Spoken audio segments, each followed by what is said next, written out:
Ser podcast.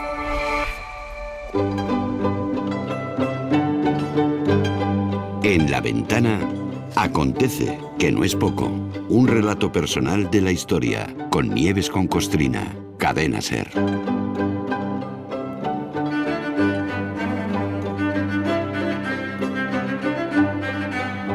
Hola Nieves, buenas tardes.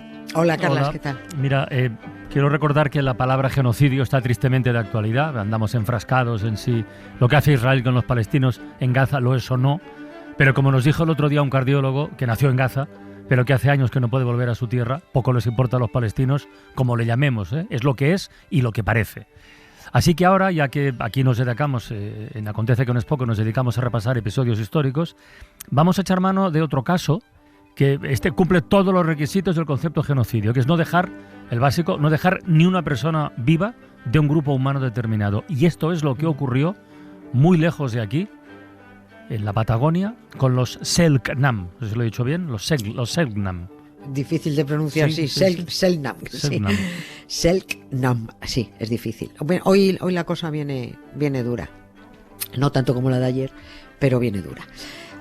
Es una historia poco conocida y de las que te avergüenzan mucho como ser humano, da igual de la nacionalidad que seas, y siempre y cuando no te apellides Trump, Milei, Abascal, Ayuso, porque estos apellidos no valen, a la hora de la empatía no valen. La percha para la cruel historia de hoy nos la da una mujer que murió en la Isla Grande de Tierra del Fuego, en Argentina, el 28 de mayo de 1974. Se llamaba Ángela Loggi y con ella murió oficialmente el último miembro del pueblo Selknam. Con ella, con Ángela, el hombre blanco, europeo y civilizado, pudo dar por culminado con éxito el genocidio de esta etnia, de la etnia Selknam, que inició a finales del 19. Fue un triunfo más de la especie humana.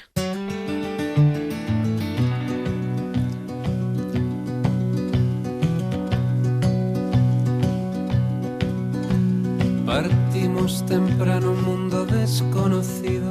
Te volviste a dormir, yo acariciaba tu pelo. Despertamos confusos más allá del silencio, en un sueño de óxido y faros perdidos. Como lobos marinos entre la corriente, caímos al límite de un desierto baldío. Caminamos glaciares sobre ríos eternos y trazamos los planes hacia el infinito. Mira, vamos a conocer primero el territorio del que estamos hablando, Tierra del Fuego, la Patagonia, antes de saber el porqué del exterminio del pueblo Selknam. Sí. Pues mira, con estas gentes, con qué los bonita Selknam, esta canción Patagonia, sí, qué muy bonita es, sí. joder. Los Selknam, con los patagones, fue con los que se cruzó Fernando de Magallanes en 1520, cuando consiguió localizar el paso del Atlántico al Pacífico a través, por ahí abajo, a través del estrecho que separa el continente americano de la Isla Grande de Tierra del Fuego. De hecho, se llama así Tierra del Fuego porque la expedición de Magallanes y Elcano la llamó Tierra de Humo por las muchas hogueras que mantenían encendidas las distintas tribus que allí vivían desde hacía miles de años. Del humo pasó a llamarse Tierra del Fuego. Magallanes también le puso nombre a los patagones porque le parecieron gentes muy altas, de grandes y fuertes patas, porque puede que desde su perspectiva de europeo bajito pues le pareciera gente muy alta.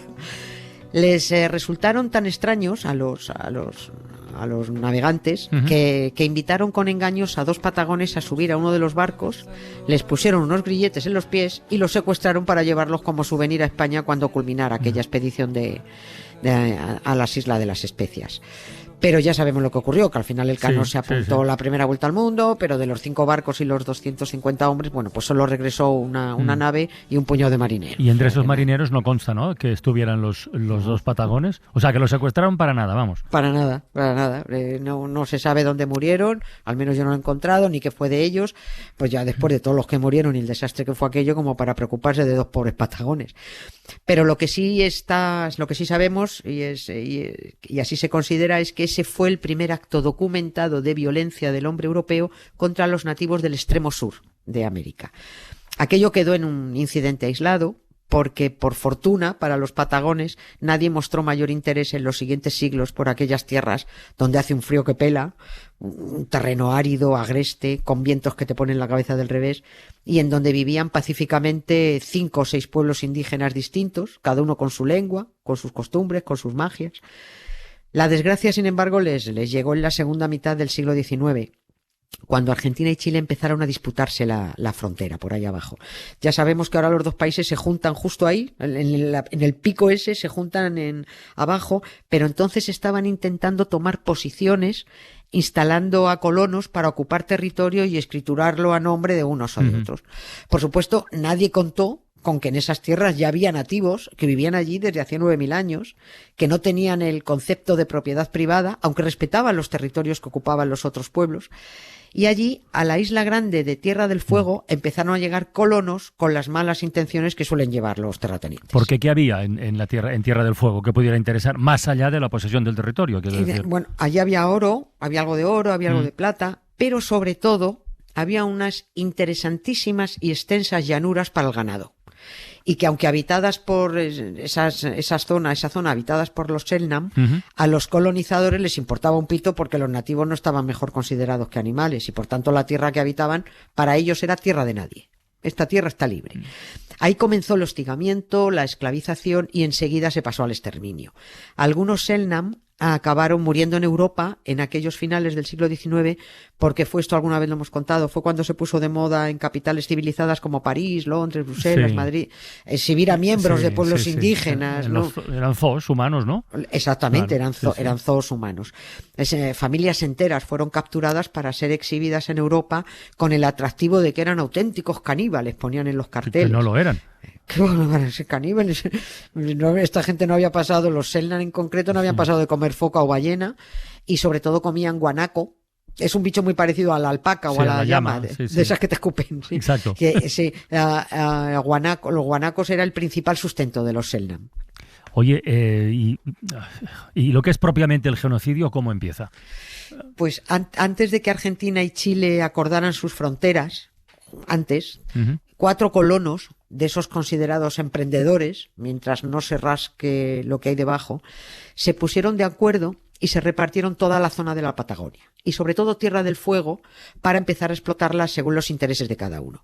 Aquellos colonos, que es que están identificados con nombres y apellidos, eran un rumano, un letón, un portugués y un español. Hace un chiste. Sí, pues les hizo muy poca gracia a los pueblos de allí, sí. El español era el asturiano José Menéndez, y que, como la ignorancia, no sé si deliberada, es la madre del atrevimiento, en su pueblo natal, en Miranda, es una parroquia de Avilés, anuncian orgullosos su casa natal. Aquí nació José Menéndez, el rey de la Patagonia. Deberían cambiar el cartel y decir que lo que nació ahí fue el asesino de la Patagonia.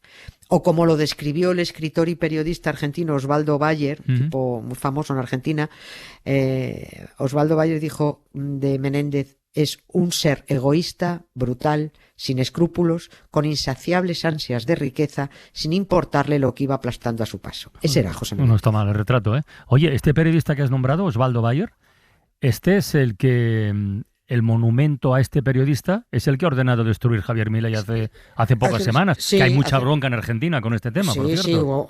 Sí, ya sabrá, se montó una muy gorda, pero sí ha derribado su monumento porque este escritor, Osvaldo Bayer murió en 2018, es el autor del libro La Patagonia Rebelde, un libro muy tremendo, que ahí cuenta el fusilamiento a manos del ejército argentino en 1920, estamos hablando, de 1.500 obreros que estaban en huelga para exigir mejores condiciones de trabajo. Y por contar esas cosas es por lo que Milei ha derribado el monumento que lo recordaba un monumento muy bonito, además, ahí lo recordaba en la Patagonia. Bueno, yo sigo con nuestros genocidas, que construyeron grandes fincas, que invadieron el territorio de los Selknam, que solo se defendían disparando con sus arcos a las ovejas, disparaban a las ovejas intentando espantarlas de sus tierras, ¿no? Y claro, ese ataque a las ovejas no podía consentirlo el civilizado hombre blanco. Esa era una amenaza para el imperio ganadero que estaba levantando en la Patagonia José Menéndez, y por eso se puso de acuerdo con los otros personajes mencionados y contrataron mercenarios entre todos que dieran caza a los nativos. A tiros, ¿eh? Cobraban 1 libra esterlina por cada cabeza u orejas que se presentaran como prueba de la pieza cobrada. Y así fue como, sin prisa pero sin pausa, entre 1890 y 1919, los Selknam pasaron de ser 4.000 a ser solo 300. Oh, que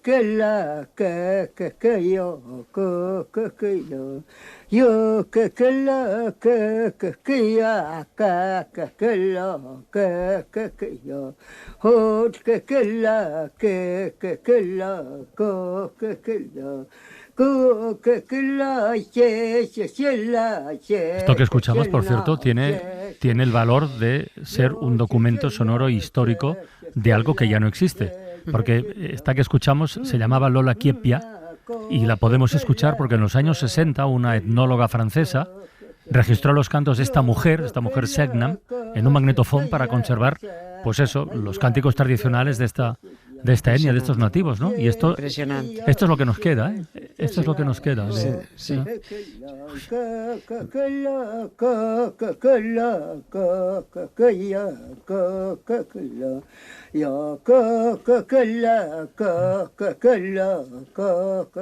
Oye, Nieves, y hoy estás contando esto con todo lujo de detalles, pero ¿cuándo comenzó a conocerse? ¿Cuándo se empezó a saber de que ahí había una limpieza étnica en marcha? Bueno, o que ya se había hecho directamente. Pues mira, a raíz de esto que acabas de contar, en los años 60, cuando se grabó todo esto, empezó a conocerse un poquito, en los 60, cuando algunos descendientes de los pocos Selknam que consiguieron huir pudieron contar las matanzas que vivieron. Y contaron que no solo los disparaban, contaban cómo arrinconaban a cientos de hombres, mujeres y niños en una playa, al pie de un acantilado, apuntándoles con fusiles para que no se movieran, hasta que subiera la marea y los arrastrara todos al océano. O también contaban cómo les ponían trampas, dejándoles una ballena muerta en la playa, envenenada con estricnina, para que la comieran y también murieran envenenados. Con un caso concreto así murieron 500 de un golpe. Pero es ahora, en pleno siglo XXI, cuando se está conociendo lo que ocurrió. En Chile, en Argentina, como en todos los países, pasamos de puntillas por las masacres que nos señalan a todos. Les ponemos eufemismos como colonización, descubrimiento, asimilación de los pueblos.